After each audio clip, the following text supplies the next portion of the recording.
How to download Free Fire in iPhone 2023. Hi guys, so in this video I will teach you how to download Free Fire in iPhone 2023. So if you want to learn how it's done, just watch this video until the very end. It's just really quick and simple, so let's go. So to do that, let's head over to our App Store right here. So let's head over to App Store. And then from in there, just click on your profile icon right here. And then once you have clicked on that, you can see your account info. So let's just wait for this.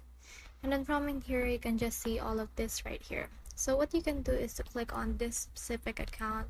So click on your account and then this will open a new page. So let's just wait for it. As you can see, it is loading.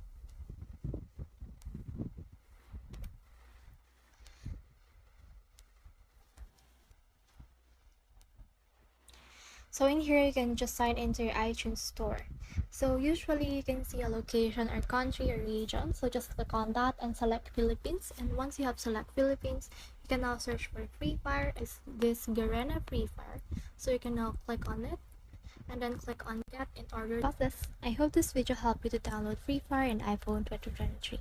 If you have questions or comments, kindly put in the comment section below. And if not, do not forget to subscribe or like. Thanks.